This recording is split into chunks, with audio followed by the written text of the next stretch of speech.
Howdy, folks. Thanks for checking into Mr. Ulrich's landofbiology.com. I am Mr. Ulrich. In the last notes cast, we talked about the cell cycle and started to introduce the idea of mitosis and cell division. In this notes cast, we're going to take a look at the process of mitosis itself, the active stages. More specifically, mitosis deals with the actual division of the genetic material into the two resulting daughter nuclei. It does take 4 stages: prophase, metaphase, anaphase, and telophase. Prophase is the first part of active mitosis, and as we discussed in the previous video on the cell cycle, the first thing that has to happen for active mitosis is that chromatin has to condense from chaotic madness down into individual chromosomes themselves. So this is the first phase where we're going to see chromosomes. Because division has not taken place yet, however, we're going to see those as double chromosomes, mitotic chromosomes, with sister chromatids. The centrioles, if they're present, so we're only talking about animal cells here, but in the centrioles are going to migrate to either pole of the cell. And as they do this, we're going to start to get these protein fibers that form in between them, which make up what we call the mitotic spindle. The mitotic spindle is mostly microtubule, so it's made up of tubulin, but there are also some microtubule-associated proteins called kinesin and dynein, and there's other ones as well that are involved in the regulation of the creation of the spindle fibers. It's pretty interesting how it happens. Now these fibers and proteins are going to work together in order to make sure that the chromosomes get to the middle of the cell. That's where they're heading towards after prophase, but also going to direct their movement to the resulting daughter nuclei as well. In this phase, we're also going to see the disappearance of the nucleolus, as well as the disappearance of the nuclear membrane. It takes a lot of time for all this organization of chromatin down into chromosomes. So this movement through prophase can take quite a bit of time before it gets to metaphase. As all this organization is taking place, the transition into metaphase is referred to as prometaphase because it's kind of moving towards metaphase. It's not there yet, but we see in prometaphase that the spindle fibers are attached to the centromeres of the chromosomes themselves, and this creates that kinetochore where some of the microtubules attach to the kinetochores, and this is when the chromosomes begin moving around. As they move, they are actually moving towards the center of the cell, moving it towards that what we call the equatorial plate. Once the chromosomes get to that equatorial or metaphase plate right across the middle of the cell, we have achieved metaphase. So this metaphase plate, it's called meta because it's in the middle, allows the spindle fibers to coordinate the movement of those chromosomes. So having them all line up in the middle makes sure that we get one chromatid of each going to each daughter nuclei that develops. Here's another diagram of metaphase with some accompanying scanning electron micrographs of cells at that point. So these are the actual chromatids themselves that you can see here kind of lined up across the middle. That makes this here the metaphase plate. Here are the centrosomes. It's a centriole in the middle with all these microtubules extending out of it into like a little star-shaped thing. Once all those mitotic double chromosomes have lined up across the metaphase plate, the sister chromatids actually separate. They break apart right at the kinetochores, and this marks the beginning of anaphase. Through anaphase, those sister chromatids are going to migrate. They're going to move along the mitotic spindles, pulled by their centromeres towards the opposite poles of the cells. They're actually walking along. They have these motor proteins, kinesin and dynein, that it almost seems like they physically, because they do physically walk down the microtubule itself. This movement of the proteins, it looks like walking, it's just conformational changes in those proteins, does require ATP. So we're going to see increased use of ATP through this process. Now, some of those microtubules aren't attached to the chromosomes. They're actually still growing, and that's going to be pushing the poles further apart, so the cell's going to start to elongate here as well. Let's take a second to look at the actual separation of those chromatids themselves, because the counting here is going to become important when we start to make some accounting of the chromosomes through mitosis and meiosis later on. So what happens is the proteins that are typically holding those sister chromatids together are inactivated during anaphase, and that allows the two chromatids to separate and start to move. Now here is one chromosome with two sister chromatids. Once they separate, this double-stranded chromosome is going to become two single-stranded chromosomes. No chromatids here. So at one point during anaphase here, we actually have a cell that has double the number of chromosomes, technically. Because once those double chromosomes separate, they become individual chromosomes. As the motor proteins of the kinetochore interact with the microtubule and basically walk along that microtubule, immediately behind the kinetochore, the microtubule is depolymerizing.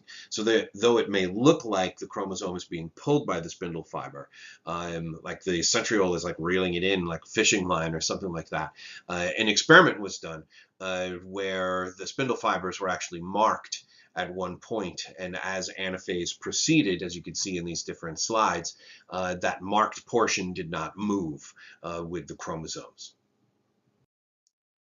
Once those now single-stranded chromosomes make it to opposite poles of the cell is in telophase. The daughter nuclei can start to form now around the genetic material. The nucleoli are going to start to form again.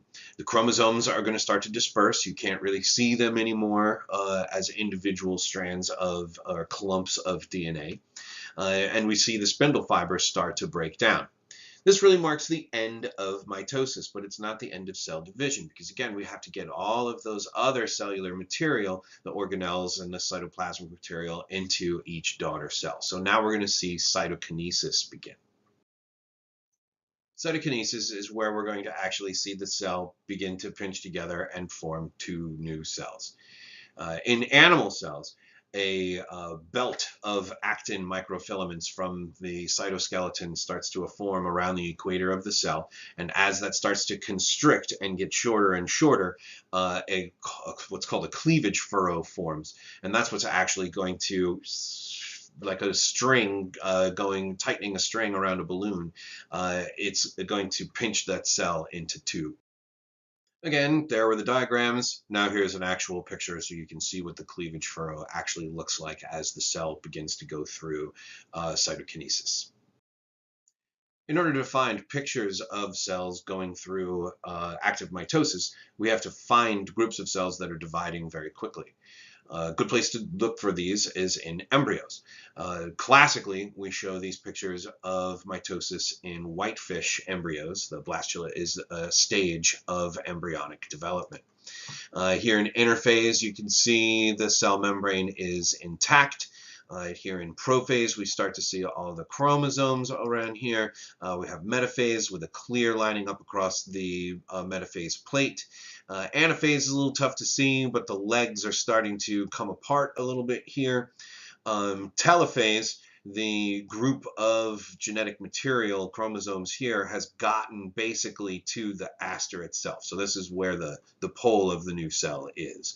We can also see the dent being formed here as the cleavage furrow begins to form. And then in late telophase, we formed a whole new cell membrane, and we can see a nucleus start to develop. We start to see the disintegration of all of the genetic material as well.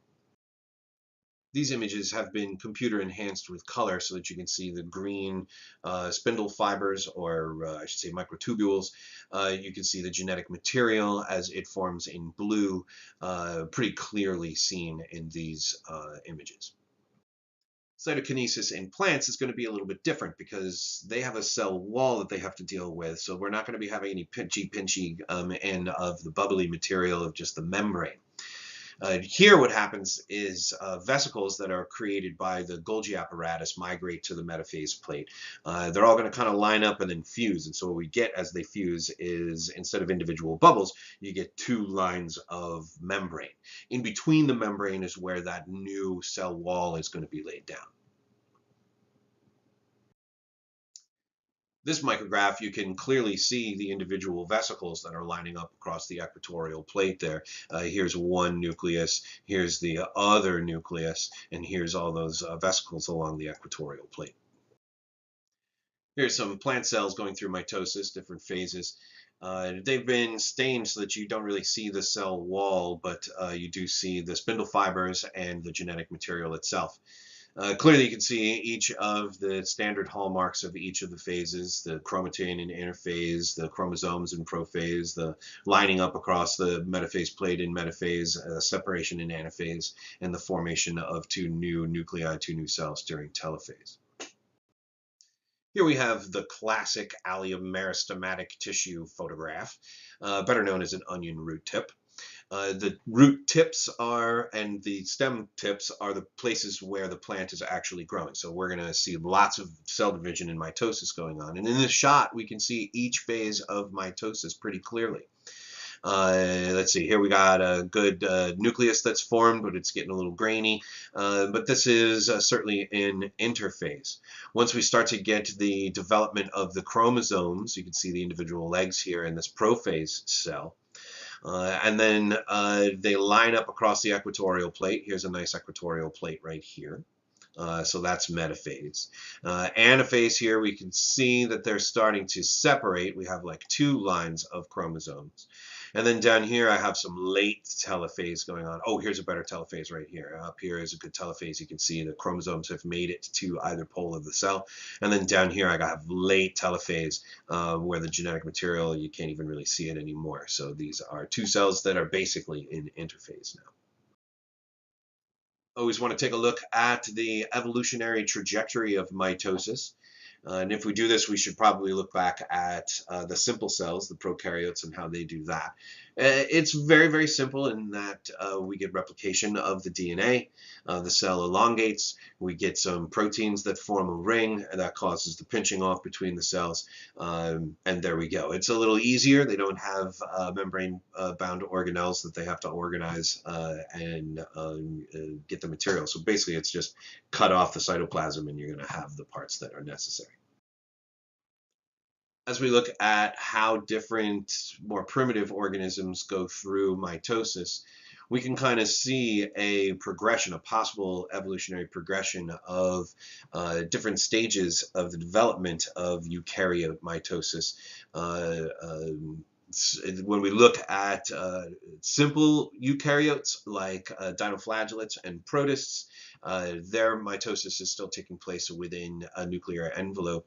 It doesn't use centrioles to organize the spindle fibers. As we move into some other protists and diatoms, we start to see the utilization of spindle fibers, centrioles to organize those spindle fibers. Yeast, we start to see more action of kinetochores and the motor proteins that are involved there. And then finally, we get to the eukaryotes in animals, and we start to see the dissolution of the nuclear membrane itself. Well, that's certainly enough for now. Again, thanks for checking into MrUlrichsLandBiology.com. I am Mr. Ulrich, and if you have any questions, feel free to drop me an email or write them in the comments section below. Other than that, we'll see you in class.